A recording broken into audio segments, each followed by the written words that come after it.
ചിപ്പി പോലൊരു കത്തിനുള്ളിൽ വന്നൊരു കിങ്കാരം.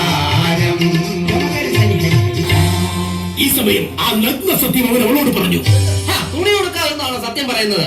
ഈ സമയം നമ്മുടെ കഥാനായകനായ രമണനോട് അവൾ പറഞ്ഞു. രമണേട്ടാ, നമ്മുടെ ബന്ധം വീട്ടിലറിഞ്ഞു. എനിക്ക് വേറെ കല്യാണ ആളുകളിൽ വരുന്നു. എനിക്ക് എന്റെ രമണേട്ടനെ അത് ജീവിക്കാനാവില്ല.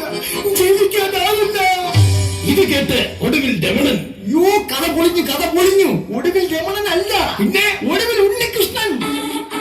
അങ്ങനെ ഒടുവിൽ ഉണ്ണികൃഷ്ണൻ രമണനും ചന്ദ്രികയും കൂടി നാട് വിടാൻ തീരുമാനിച്ചു. വെപ്രാളത്തിൽ ബൈക്കെടുത്തപ്പോൾ ഫ്രണ്ട് പൊങ്ങി ചന്ദ്രിക ദേഹടക്കുന്ന സഭാവനവനെ താഴെ. അപ്പോഴാണ് നമ്മുടെ രമണൻ ആ കാഴ്ച കണ്ടത്. നമ്മുടെ ചന്ദ്രികയുടെ കാലിൽ രക്തം കട്ട പിടിച്ചു കിടക്കുന്നു. ചന്ദ്രികെ, വാ നമുക്ക് ആശുപത്രി പോ. നിന്റെ കാല് ചതഞ്ഞിരിക്കുന്നു. കുഴപ്പമില്ല ചേട്ടാ, അത് ഉളുക്കിയതേ ഉള്ളൂ. ഇല്ല, അത് ചതവാ. ഇല്ല, ഉളുക്കിയതാ. ചതവാ. ഉളുക്കിയതാ. ചതവാ. ഉളുക്കിയതാ. ഇങ്ങനെയുള്ള സന്ദർഭങ്ങളിൽ ഒരു വീട്ടിൽ അത്യാവശ്യം വേണ്ട മരുന്നാണ് സ്പെഷ്യൽ കൊട്ടൻ ചുക്കാതി. ചതവ്, ഉളുക്ക്, മുറിവ് എന്നിവയ്ക്ക് വളരെ അത്യുത്തമമാണ് സ്പെഷ്യൽ കൊട്ടൻ ചുക്കാതി തൈലം. ചെറിയ ബോട്ടിൽ 10 രൂപ, വലിയ ബോട്ടിൽ 20 രൂപ, ഏറ്റവും വലിയ ബോട്ടിൽ 30 രൂപ. സാമ്പിൾ സൗജന്യം. നീ എന്നാ കുരുത്തക്കേടായി കാണിക്കുന്നത്? അവൻ പറഞ്ഞല്ലേ പറ്റേ. നിങ്ങൾ അതൊന്നും പറഞ്ഞോണ്ട് വന്ന് ആ കൊച്ചിന്റെ കാലിൽ വന്നതിനെ പറ്റി ആര് സമാധാനം പറയും? ഏത് കൊച്ചിന്റെ? ചന്ദ്രികയുടെ. ചന്ദ്രികയുടെ പരിക്ക് വകവയ്ക്കാതെ അവർ ബൈക്കിൽ പാഞ്ഞു. ഈ സമയത്താണ് രമണന്റെ കുഞ്ഞമ്മയുടെ മകൾ സുന്ദരി അതുവഴി കടന്നു വന്നത്. സുന്ദരിയോടായി രമണൻ ഇങ്ങനെ പറഞ്ഞു. സുന്ദരി സുന്ദരി ഒന്നൊരുങ്ങുക, നാളെയാണ് താലിമംഗളം. നീയും വരന്റെ പെങ്ങളായി നിന്നേ ഈ ചടങ്ങോടിയാക്കുക. സുന്ദരി സുന്ദരി സുന്ദരി സുന്ദരി ഒന്നൊരുങ്ങുക, നാളെയാണ് താലിമംഗളം. നീയും വരന്റെ പെങ്ങളായി നിന്നു വേണം ഈ ചടങ്ങ് ഓടിയാക്കുക. അങ്ങനെ സുന്ദരിയോട് യാത്രയും പറഞ്ഞവർ പോകുകയാണ്. ഇനി ഒരിക്കലും അവർക്ക് ഈ നാട്ടിലേക്ക് തിരിച്ചു വരാനാവില്ല. അവർ ജനിച്ചു വളർന്ന നാടിനെ അവസാനമായി അവർ നോക്കിക്കണ്ടു. പച്ചയുടുക്കേറ്റ കൊച്ചു ഗ്രാമം, കൊച്ചിയിലുള്ളൊരു ഗ്രാമം. പിശകവല്ലോരും തന്നതാണോ ദൈവം വച്ചിരുന്നു പണിഞ്ഞതാണോ? ദൈവം വച്ചിരുന്നു പണിഞ്ഞതാണോ? ദൈവം വച്ചിരുന്നു പണിഞ്ഞതാണോ?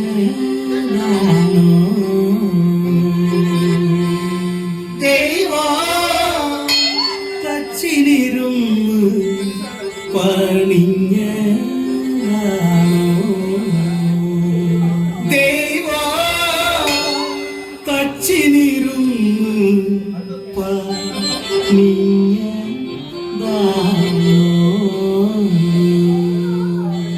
ദൈവം തച്ചിനിരുന്നു പണിഞ്ഞതാണോ?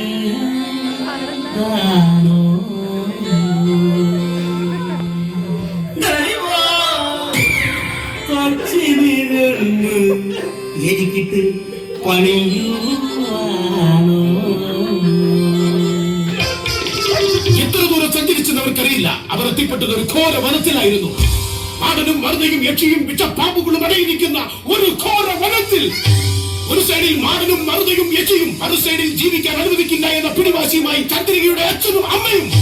ഒടുവിൽ അവരൊരു തീരുമാനത്തിലെത്തി. ഒരുമിച്ച് ജീവിക്കാൻ കഴിഞ്ഞില്ലെങ്കിൽ ഒരുമിച്ച് തിരിക്കാം, ഒരുമിച്ച് മരിക്കാം. അവിടെ കണ്ട മരത്തിൽ അവർ ചാടിക്കയറി. കാട്ടുവള്ളി കൊണ്ട് കഴുത്തിൽ കുലുക്കിട്ട് അവർ താഴേക്ക് ചാടി. നിർഭാഗ്യമെന്ന് പറയട്ടെ, കാട്ടുവള്ളി പൊട്ടി വാഴപ്പെട്ടി വെട്ടിയിട്ട പോലെ ചക്കോ പോത്തോന്നും പറഞ്ഞ് ദേ കിടക്കുന്ന നമ്മുടെ കഥാനായിക ചന്ദ്രിക.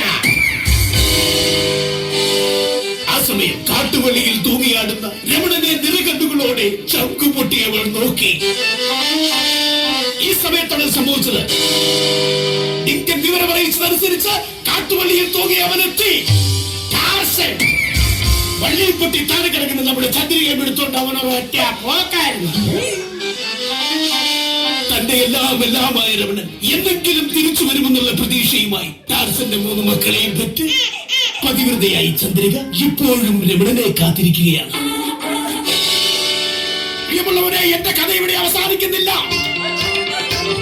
സ്റ്റേജ് വിട്ടു പോകേണ്ടതാണ്. ഇല്ല, ഞാൻ എന്റെ കഥ നിർത്താതെ ഞാൻ ഈ സ്റ്റേജിൽ നിന്ന് പോകില്ല. എത്രയും പെട്ടെന്ന് കാതികൻ സ്റ്റേജ് വിട്ടു പോകണം. ആരൊക്കെ എന്നൊക്കെ പറഞ്ഞാലും കഥ തീർക്കാതെ ഞാൻ സ്റ്റേജ് വിട്ട് പോകില്ല.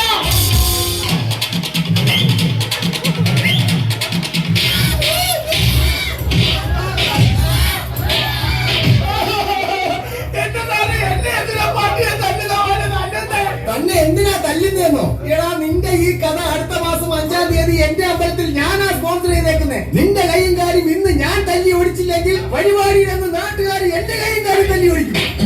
ഇവരെ പോലുള്ള കാതികന്മാരെ നല്ല കാതികന്മാർക്ക് ചീത്തപ്പേരുണ്ടാക്കുന്നേ. ഊടും കുടുക്കയൊക്കെ എടുത്തോണ്ട് ഇപ്പോ ഇറങ്ങിക്കോടെ ഇവിടുന്ന്.